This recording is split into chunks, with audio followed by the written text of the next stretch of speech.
Patio Kits Direct. Today we're going to go over the components of a insulated patio cover, also known as an IRP Alumawood Max panel.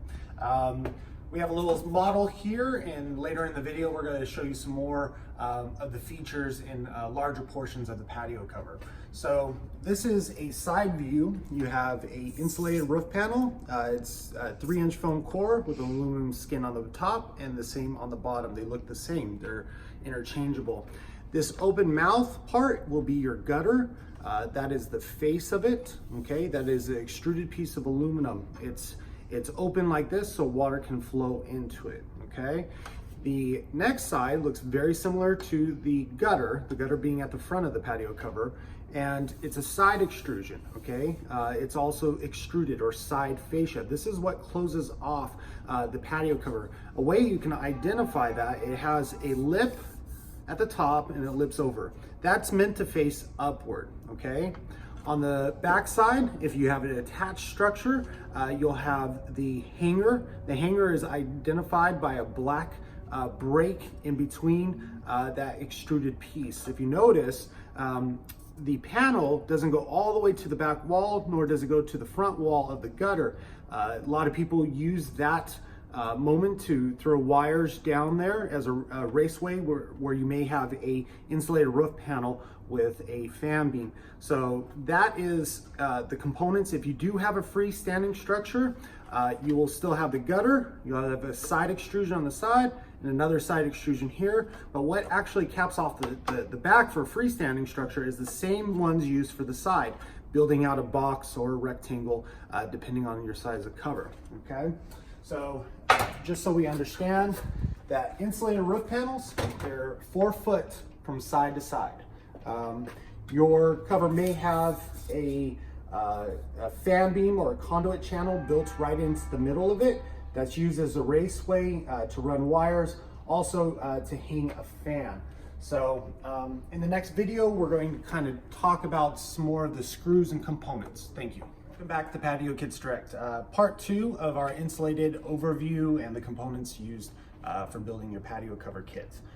So a lot of people ask, what does the hanger look like? The hanger has a black break, thermal break in the middle of it. And then people are always asking, when I attach this, you'll notice that there's a little cutback of 45 on the back end of that hanger channel. That's always meant to face up towards the sky.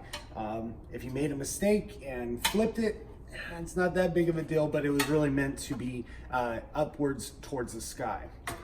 Because panels are 4 foot wide, you don't have to order a patio cover kit that is within those 4 foot increments. Sometimes, you can order, for example, a 20-foot patio cover, you would be utilizing 5 panels, exactly.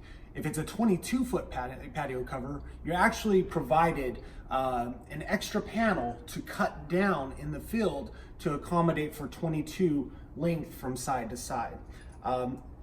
Another quick thing to go over is the 4 foot on an insulated patio cover. This is the male side, okay? The female side is open.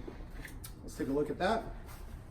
Okay, so that male side is received into the female side, okay? They snap together, they interlock, okay?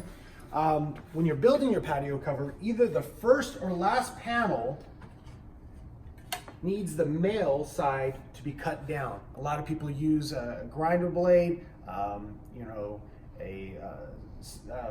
chop saw, and not really recommended. Grinder blade does the job, okay?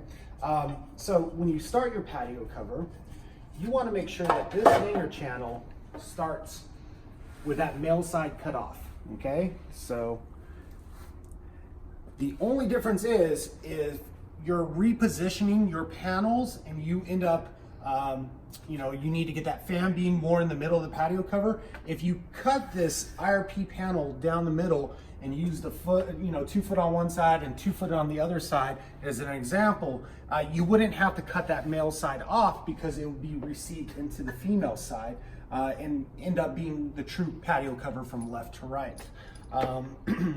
Measure twice, cut once. In the next video, we'll go over the screw details. So welcome back. We're going to talk about the screw details for the insulated patio cover. Right now we're talking about the insulated patio cover attaching to the header beam. If the header beam is just the standard box beam, the detail you're going to use is a lag bolt with a neoprene washer. The neoprene washer is black. This helps with waterproofing. So you will drill down wherever there's a seam in the insulated patio cover. If you come a little bit closer, that's generally as a general guideline where we drill into the panel into the beam, okay? If you have steel inside your header, this same lag would be a Tek screw because you're building into steel. So the conversion would just be a Tek screw versus a sheet metal screw. If you have a double beam, okay, that's two series of beams on opposite of each other, the detail, if you come a little bit closer, would be you would drill to the front beam and then you would stagger to the back beam. Front beam, back beam, okay? We don't shoot these where the panels lock together. You could mess up the locking channel in that scenario. The next detail that we'd like to go over is the panel to hanger. Hanger being this piece right here, okay? That's for attached structures. Freestanding structures, you would follow that same neoprene lag bolt on the back side. So if you have an attached structure, this being your hanger channel, if you notice up here, just like the lags, we're shooting a number 10 sheet metal screw on the bottom side where the seam is, okay? See those screws working itself down?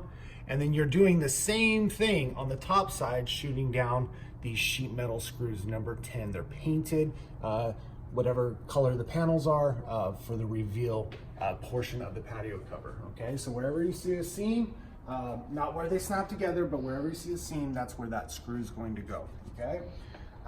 Now, if you're attaching to the wall of the house or the fascia, okay? The couple different screws that we use, if it's attached to the wall and not to a fascia, you'll have another lag bolt with a fender washer, okay? Depending on your city's guidelines, you can shoot one here and one right here, or some people just go straight through the middle. You can do either one, okay? So that's for attaching to the wall. Now attaching to an eave, you'll have a different screw for that. It should be a 1.5 inch number 14 sheet metal screw. And that's because you're tying into wood, okay? So that's the converted screw with the same detail. So in the next video, we'll kind of take an aerial view of how things come together on the top side. Thank you. Welcome back. So on the insulated cover, we're just going to kind of show a little bit closer how some of these components marry together and how they interlock. You don't need to miter the corners together unless that's how you prefer to do your build. You can actually overlap them. So if you get a little bit closer in here, you'll have your wall hanger, you'll have your side extrusion that finishes off the patio cover, and see how they overlap each other, okay? So, and then if we follow it to the front, that's coming down this way, okay? This is your side extrusion. See how it's overlapping with the gutter? But this piece is not to be any longer than the gutter, so you may have to cut that down on site, okay? So this is the gutter, side extrusion at the back. If it's attached structure, you'll have a wall hanger. Let's take a look at the top side. Let's go ahead and walk up here.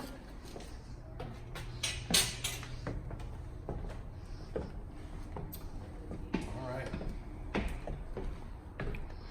So here's the components of the top aerial view of the insulated cover, okay?